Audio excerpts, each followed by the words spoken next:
かなかこうやって皆さん、福島の方がみんな藤田さんみたいな性格かというとおそらく違うかなと、まあこうやって今広い県っていう話もあったし、まあ、いろんなモチベーションがあって、とは言っても他の県からすると一括りに思われていて、まあ、藤田さんみたいな人ばっかりなんじゃないかなっていうそんなイメージもあるんですけど。先ほどもお話あったんですけども、福島県の人でこういう人なんだと違いますからね。違いますからね。すごい風評被害になっちゃいますから。普通福島県の農家って言ったらば自分不器用ですからみたいなタイプなんですからね。本当に職人かたぎなんですから、私をスタンダードだと思わないでください。はい、どうぞ。はい、私も結構全国旅にしていろんな生産数があることは結構あるんです。でまさに本当に職人技術の方が多いなっていう印象なんです。まあ、その中でどのように足を揃えたりとかこう前向きな気持ちになって取り組んでこられたのか。はい、ですね、まずこれは先ほども少し触れましたけども、僕たちの活動で原発事故が起きたから始まった活動じゃないんですよね。郡山市っていう場所は冒頭にも話した商業都市というところがあって、まあ、お米の生産が非常に多かったですけれども、じゃあ農産物として何か特産品がありますかというと、そういうものは残念ながらすごく有名なものではない地域だった。そして開拓地なんですよ。猪苗代湖ってすごく大きい湖があって、そこから水をこう浅がす水っていうもので明治初期に引っ張ってきてから発展してきたのが郡山という場所で、京都とか、金沢は言うに及ばず、会津も当然そういう伝統というものが非常に、弱い地域だったという中で、僕たちの先輩がですね、そういった中で農業をやっていく上で特産品というものを作り上げなきゃいけない。でそれは郡山は伝統がないからダメだじゃなくて、伝統がないで逆手に取ると開拓者精神というものがこう一つの PR ポイントなんじゃないかということで、自分たちで新しいものを作り上げていく地域にしようっていう形で郡山ブランド野菜という活動を始めてられてたんですね。でも12年目なんですけど、そういった形で自分のところに何か、いいものを作り上げてみんなにこう発信して、そして郡山という場所を盛り上げていきたいっていうのがずっと積み重なってきたからこそ、こういったすごい大きなトラブルが起きたとしても、対応することができたんじゃないかなと思うんです。ですから何かが起きてから動いたということじゃなくて、日々の実は取り組みそのもの自体、よく見えないそのもの自体が実はすごく大事なことだというふうに僕は思います。そういった面からすると、手島も同じようにこう産廃問題で結構苦しい島なんですけれども、ご自身のそのいちご農業っていうのをですね、田中さんどのような印象ですか？そうですね、手島は皆さんもご存知だと思いますけど、1977年から産業廃棄物の行動が始まって、1990年に、兵庫県警が摘発されるまで、ですね、多岐にわたって、それこそ日本で一番その当時産業廃棄物が多い島ということでですね、レッテルを貼られてしまいました。で、当然先ほどマスコミの話がありましたけれども、手島はマスコミを通して世論に、訴えかけて、当該町で、県との合意に最終2000年に合意したわけですけど、その間にですね、日本各地、それから世界の人も手島を知っているという状況になっちゃったわけですよね。で、農業と水産業しかなかった島ですから、当然その風評被害というのは甚大であってですね、人口が1970年代に3500人ぐらいいた島が、2000年の最終合意を迎えるときには1000人を切るような人口になって4分の1までいっちゃった。今現在800人ということになってますけども、大体5分の1ぐらいまでいってます。で、その多くはやはりその農業と水産業がもう手島でもできないということで、親が子供に手島にはもう帰ってくるなという教育をずっとしてたということが、やっぱり一番大きな影響になっているということです。その中でなぜまたあえてその苦しい状況の中でいちごを始めたんですか？そうですね、ちょうど2000年の最終合意の前、1998年からいちごの取り組みを始めたわけですけれども、やはり農業と水産業しかない島で、もう何も産業がない。でだけどやっぱりこの島が好きで島に子どもたちが戻ってきて、そしてその手島の中で普通に子どもたちが、次の世代につないでいける活動ができるっていうのは何かって言ったらやっぱ農業しかないんです。でその時ちょうどその香川県の奨励作物だったイチゴというのと、それから僕たちは本当に素人が農業を始めたもので、ある程度マニュアル化されて、しかもその農業の中でもこのラッチン栽培っていうのは土を使いません。で手島はダイオキシンですごく世界的に有名になってしまったために、手島の土を使っての農業っていうのがそれこそその風評被害に、拍車をかけるような状況になっていかんということで、本当にこのラッチン栽培、ピートモスを使った栽培っていうのは手島にとってこれは光だなということで一番思います。実際出荷した時の大変だった人だったりとか、逆にやることによって手島が変わったっていうそういうようなことがあれば。そうですね、その当時も手島は昔からその農業が盛んで、酪農とかですね、お米も多分その省庁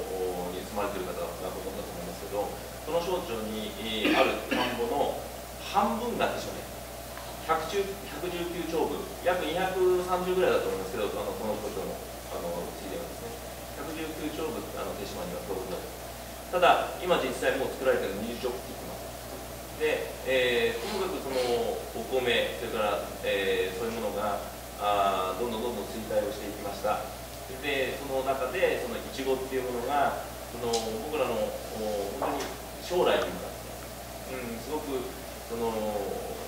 必要なことになってくるだろうということとですね、それから、子供たちが好きなものなんだろうな。で例えば先ほど月とかって話しましたけど、これはピザさんには悪いですけど、さつまいもが欲しいな。だけど子供たちが将来やりたいなって、好きだなって、いちごがいいんだよっていうのもあってですね。実際出荷して大変だったことだったり。それでその出荷の時ですね、一回僕の応援する団体がありますというか、手島を応援する団体。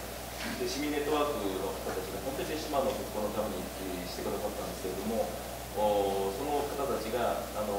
さんイチゴを送ってよ」って言われてですね、一応ご贈答用に使ってくださったことがあったんですね。でその時に長野に送った方からですね、イチゴが戻ってきました。で、それがしばらくしてその方意外だったのかなって思いながら受け取ったんですが、その方からお電話が来て、手島って大オキシンの島でしょ、そんなところで作ったイチゴを送ってこないでくれって電話を切られました。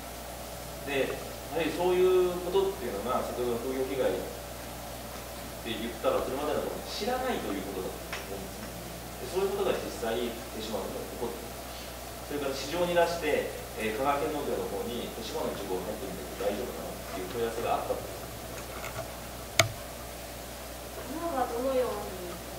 そうですね、ともかくその手島のイチゴっていうものを手島のブランドにしようと、でそしてその産業にしていこうということで取り組んできましたので、ともかくその島の中で、まずはですね、島の人がどこかにお土産に持っていくときに必ずイチゴを下げてるよって状況を作ろうよということをみんなで、取り組み始めました。で、それからもちろん今小豆島農協として、出荷をしますけれども、京阪神方面、ご存知だと思いますけど、島もアウトの島になりましたので、島には多い時で2000人から3000人1日で、その中で京阪神方面から来るお客さんの半分ぐらいいらっしゃいますね。でその人に手島いちごを認知してもらう。でその結果、手島で食べて美味しいいちごを今度京阪神に帰った時に、これ手島で見たいちごだということでですね、スーパーで買ってもらえたら嬉しいよねということで、今いちご屋というお店を作ってですね、直売所とそれからイチゴを使ったスイーツのお店がという形で手島のイチゴをなんとかやろうというふうに思います。イメージは変わったとかそのままだったりとか、どのような島の中でのイメージっていうのはかなりやっぱり変わってきてるだろうなって思います。というのは島の人たちがすごく自分のイチゴみたいなことですごく自慢をしてくれます。手島のイチゴおいしいんでっていうふうにですね、島中の人が、そういった意味ではすごい島の中のこれ自分で言うのもなんですけども、少しキャリーになってるのかなと思います。そのような展開すると、先ほどフィズさんの話に、復興っていうそういった流れになっているのは私も同じなのかなっていう気もしますね。信頼得るために心がけてることは藤田さんありますか？そうですね、非常に難しいところではあるんですけども、よく言われるのは当事者意識を持ってもらうって話ですよね。でももうその単語自体が上から目線ですよね。お前は当事者意識がないのかみたいなね。だから前お話を聞いて、そうじゃなくて、どうやってその場感、その場の雰囲気みたいなものを感じてもらえるかっていうのがすごく実は大事なことで、先ほどね、知識というのが肉付けだって話ありましたけれども、よくね、福島県がやってる検査とかなんて信頼できないとかね、いう話があるわけなんですけれども、そういう時じゃあ僕どういうふうに言うか、でもね、よく考えてみてくださいと、こういう検査をしてる人、情報を集めてる人で、それを公表する人、みんな福島県民なんですよね。で当然自分もそこで生きていて、家族もそこで生きていて、子供がいるかもしれない、家族がいる、知り合いがいる、そういう人たちに対しての農作物をそんないい加減な検査結果出せますか、皆さんそういうことしますかっていうお話をして、データとか数字の後ろには実はそこに人がいるんですよっていう話をすると、そうだよねっていうことをおっしゃっていただくことがすごく多いんですよ。ですからデータとか数字ってすごく大事だし必要なことなんですけども、そこに人がいるんだよっていうその温かさで、それこそがおそらくその和感っていうのを感じてもらう上で大事なことだというふうに思うので、僕なんかはデータもすごく大事だと使いますけれども、それ以上にこんなことを思いながら、やってるんですよ。僕も子供3人いるんですけどもうちの子供がね、うちの人参しか食わなくなってね、へっへーとか言ってる、そういうことの方がむしろこの検査結果はずっとND なんです、検出過激値未満なんだっていうようなことをお伝えするよりも、ずっと皆さんにその和感を感じていただけるんじゃないかななんていうふうには、その和感を感じてもらうためのいろんな取り組みをなさってると思うんですけど、これは一番伝わりやすいなっていうのってありますか？なんだろう、一番いいのはやっぱ現場に来てもらうことですよね。この前ね、ツアーを組んでね、何やったかというと、畑にですね、キッチンカーを持ち込んでね、その場でね、畑でレストランってやったんですよ。すごい喜んでね、そこの畑で採れたものをキッチンカーに持ち込んで、洗って持ち込んで、そこで料理してもらって、あなた取ったやつですよって食べてもらって、通路っていうか、軽トラがよく通るので、そこにテーブルを並べてね、やって食べてもらって、すごい楽しんでもらって、挙句の果てにですね、まだ植えてない、なったばっかりの土のところにですね、透明なビニールシートを敷いて、野菜の気持ちとか言って、ここに寝転がってもらったんですよ。おそらくそういうことなのかなと。何でもいいんですよ。先ほどお話ありましたけど、例えば地元の方に伝えただったら、地元で採れたイチゴで一緒に料理教室をしようでもいいですし、何かしら体感してもらう、そういったこと自体の繰り返しで、そう体感してもらった人に伝えてもらう。先ほどね、お話があった通り、当事者が情報発信するの大事なんですけども、それだけではやっぱり、伝わりきらない部分っていうものを、その体感してくださった方に伝えてもらう。で、それを聞いた人が来てもらう、伝えてもらう。そういうことの、繰り返しなのかなというふうに思いますね。市場は変わりましたか？その震災前と後と。すごく難しい視点で、よく言うのはマクロの視点、大きい視点で見ると、やっぱり福島県っていうのは訛りがすごい乗っ取られている気がしてきたんですけど僕こんな訛りした時ないんですけどですね、なんだっけ、大きい視点で見るとやっぱりですね、売上とかそういった流通量そのもの自体というのはやっぱりいまだに影響が残ってるなというふうに思いますけど、じゃあ全部がそうかということじゃなくて、ミクロの視点、小さい視点で見ていくと、やっぱりすごく面白いことをやってる人たちが以前よりずっと多いです。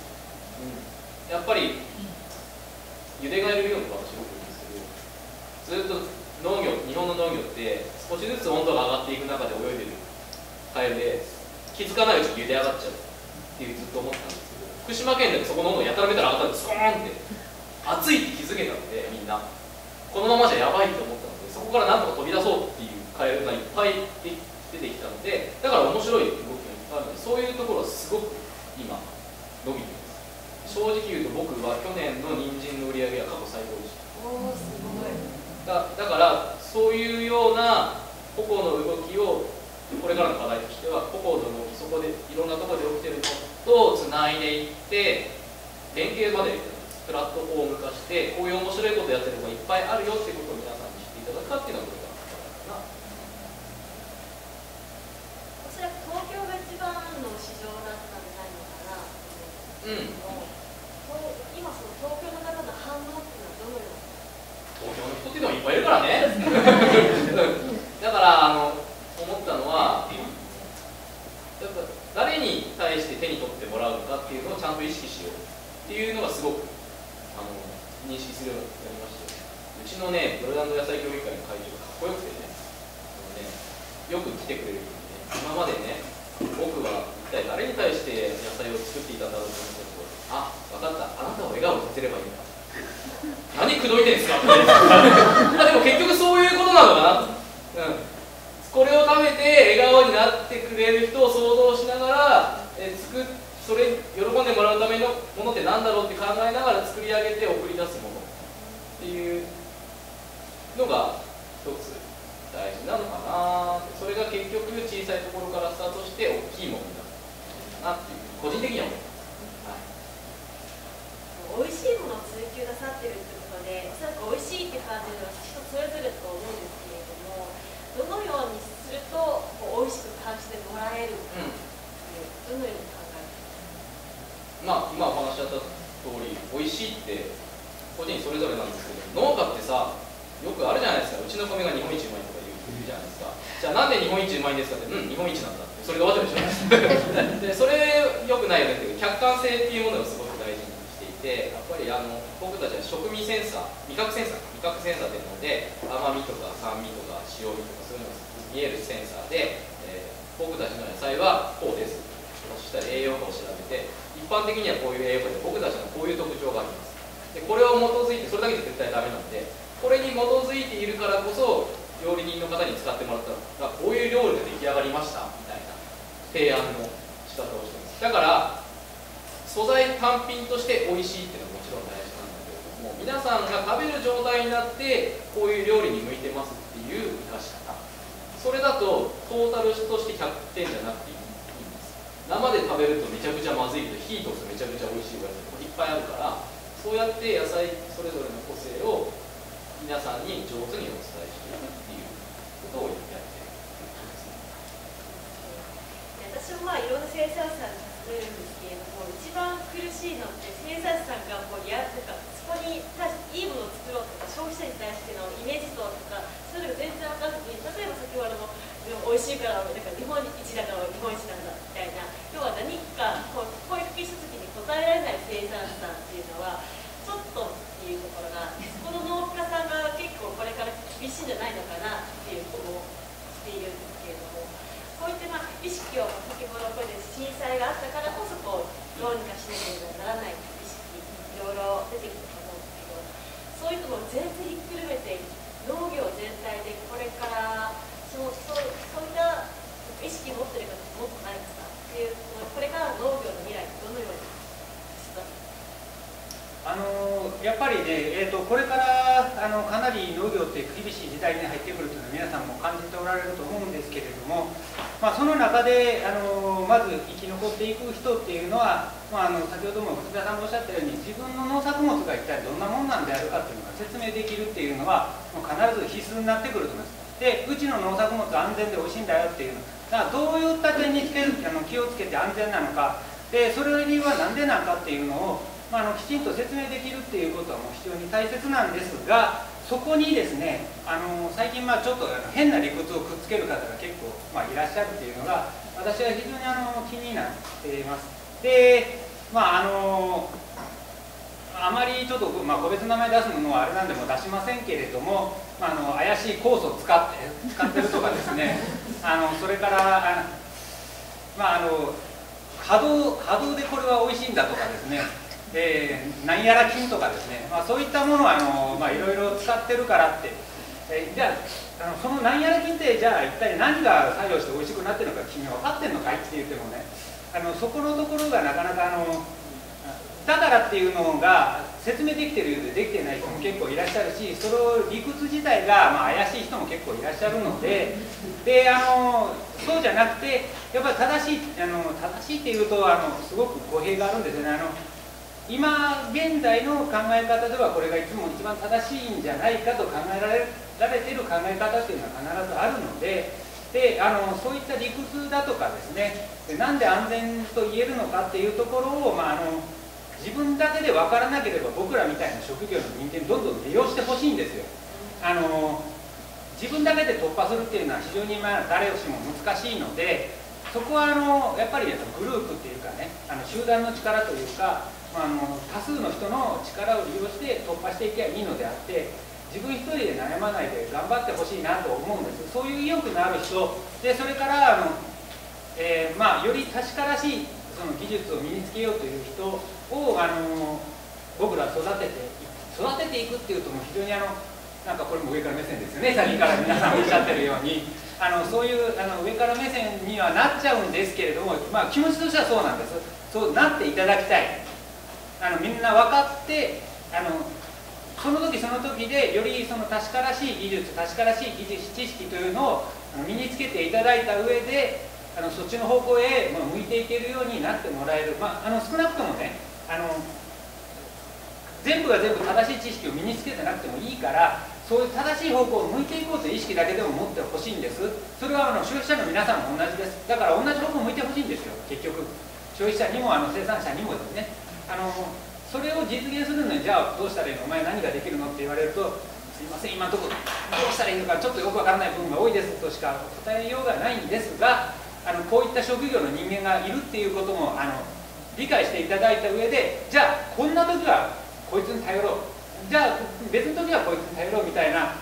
ちゃんとねその道の専門家っていうのは必ずどこにでもいらっしゃるので、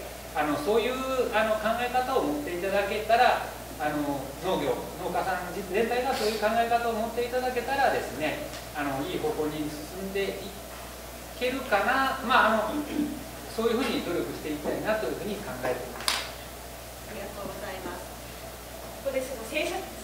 活者に対しての思いも聞いたところなので、ぜひ生活者である皆さんのご意見も伺いたいなと思います。質問があればぜひお手を挙げて、ぜひ質問を皆さん、なかなかこのような3人様が集まることはないですので、この機会ぜひご質問ください。何か質問あれば。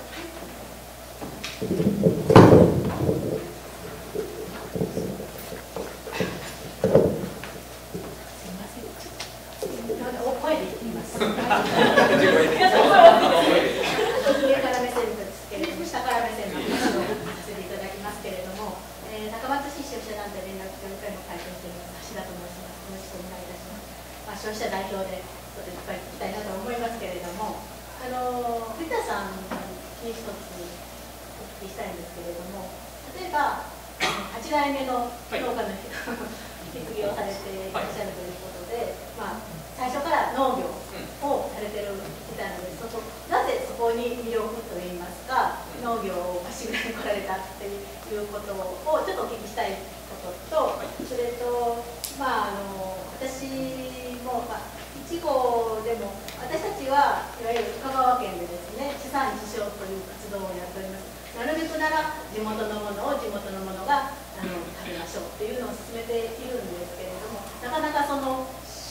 いい商品が遠くの方に行ってしまって、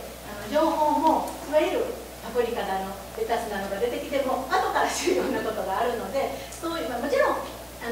生産者が生きていくための利というところも必要というのは私たちはよく分かっているんですけれども、やはり地元のものに理解するっていうことっていうこともやはり情報として流していただきたいなというのは皆さんにお聞きしたい内容なんですけれども、ちょっと農薬の話なんですが、農薬についても私実を言うと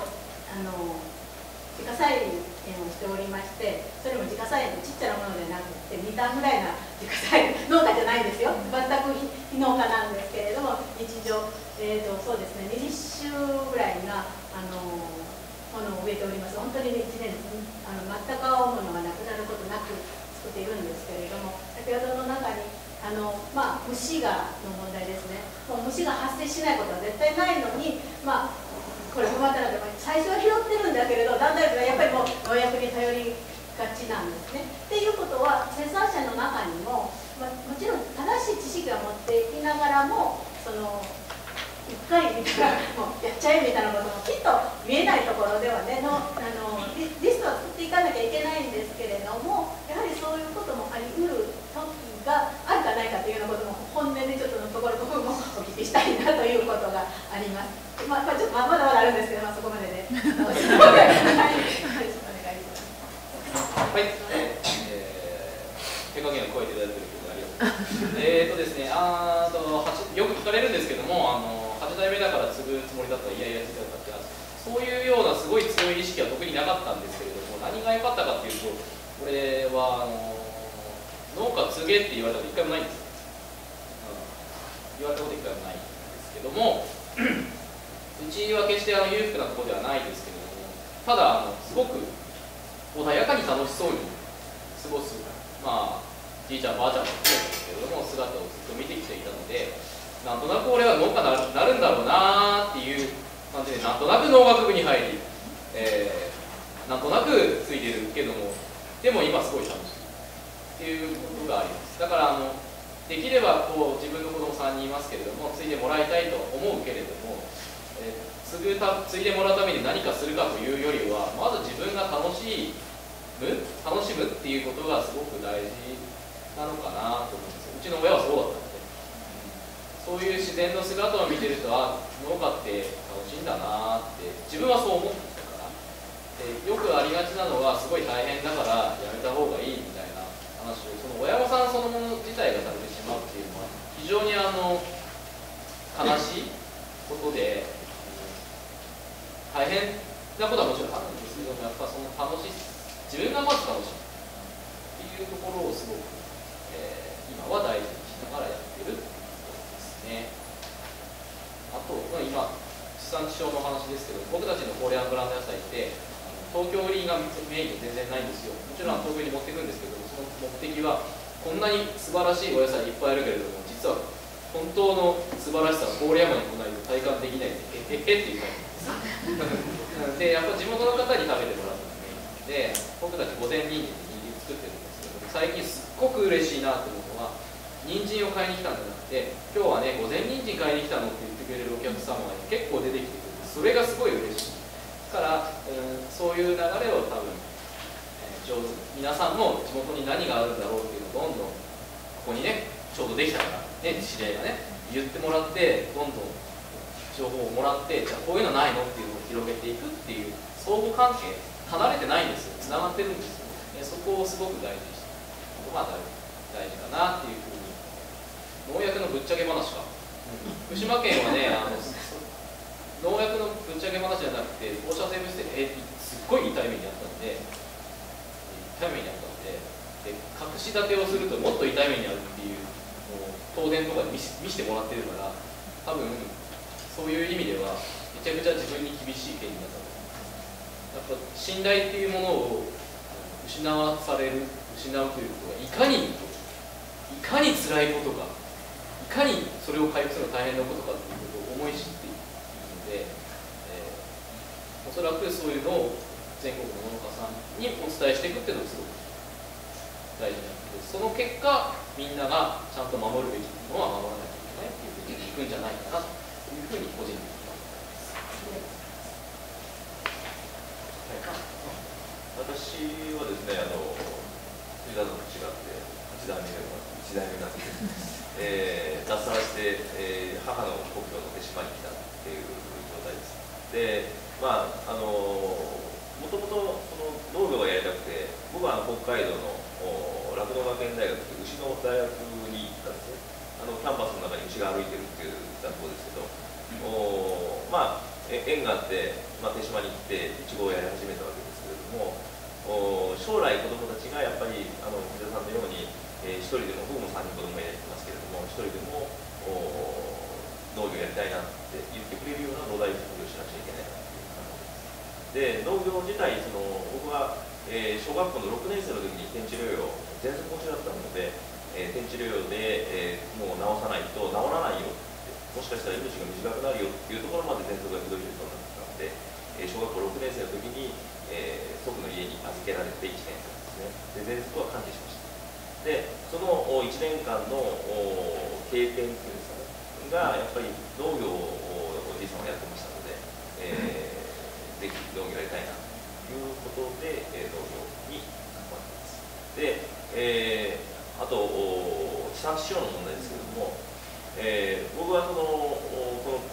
いわゆる手島という計算されているところで、今農家の中で自分で売っている農家さんがいらっしゃいますよね。自分で産直場を持ったりとか、いわゆる産直場や自分で市場に持ち込んだりという形でされている方と、それから、JA さんを通してっていう形で、やってる農家さんいらっしゃいます。もちろんその中間もいらっしゃる。で特にこの島の場合、香川県もそうですけれども、その地産地消にするにあたってですね、やはりその市場が小さすぎるっていうのがあると思います。で、京阪神方面に持っていく、特に小豆島のイチゴというのはほぼ8割から9割、京阪神方面に持っていきますけれども、その方がやはり引きが強いので単価が上がるっていうのがあると思います。だけどもここ 4,5 年になると思いますけれども、それじゃいかんということで、私もいちご部会、小豆島のいちご部会に入っているわけですけれども、役員会の中でもなんとかその地元に売っていかなくちゃいけないっていう動きを今しております。で、今年はまた来年の春芸術祭がありますよね。で先ほど手島でやったように、実際に小豆島にも年間2万人から3万人ぐらい京阪神方面が来ます。で、特にその3月から4月の会期の芸術祭はいちごの時期なんですね。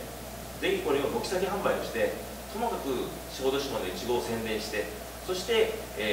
大阪に帰った人が地元で食べた小豆島いちご美味しかったよねって言ってスーパーに行ったらあるよというような状況に持っていきたいな今考えて、